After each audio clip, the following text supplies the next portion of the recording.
Hey guys, I've had a really productive day with a client of mine, and so I'm just running a couple of blogs here because there was a couple of really interesting points that I wanted to share with you. In the last blog, if you haven't checked out, was I spoke about training, and to me, training is so important. The standards that we set. A couple of days ago, I also posted about your why, and for me, that training for me is my why of why I get up every day. So I just wanted to, if you haven't checked out those two blogs yet, make sure you do, and really start to find your why. Which leads me into what I wanted to share with you today. And we were talking with this client of mine, and we're having a quick chat about tracking and tracking of information and tracking within your business, within your downline, within your team. And what we were talking about was how we're not seeing how unfortunately a lot of our downline, a lot of our team members don't seem to track what they're doing. And it's so important, guys. It's so important.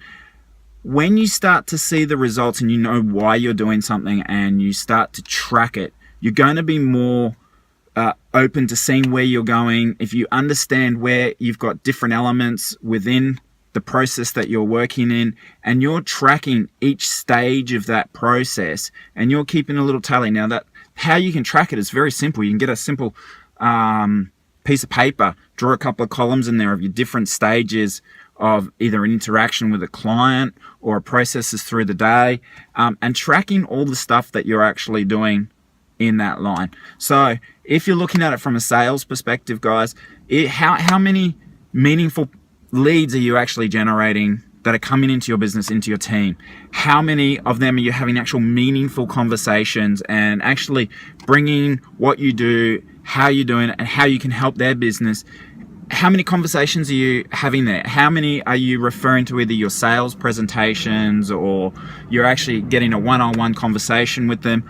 Or even if you're needing to use like the CEO or someone else in your upline in a dual conversation with people, or indeed as the business owner, are you keeping track of seeing what these salespeople that are working within your team or your downline, how many interactions they're going, and helping them to improve? If you've seen a gap in one area of that sales line or the process that has been laid out in your organization, are you measuring it, and are you keeping track so that you could see that perhaps one person's working really well and they can help you with some of the training to help fill that gap in that one area if they're really good, and because you're able to see that their numbers are a lot better than someone else. Maybe there's something that they're particularly doing that we can all learn from, and we can share that across your organization.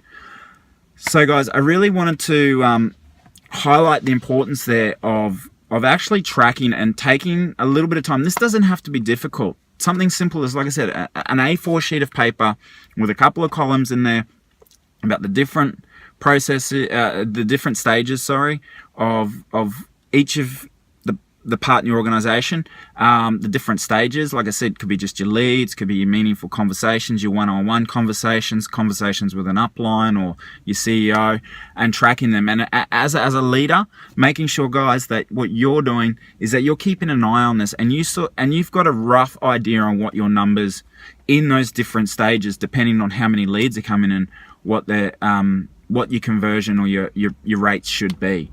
So guys, take some time. Have a look at it. There's lots of different software online. I'm going to talk about CRMs next. So there's CRM software that can easily track all of this sort of stuff. So make sure you check out that blog. Until next time, guys, make sure you go and take some time today to start tracking, start working out your process that you're looking at. Again, as a leader, making sure that you're keeping track of your team and what their processes and how much they're achieving in that line. All right, guys, catch you later on.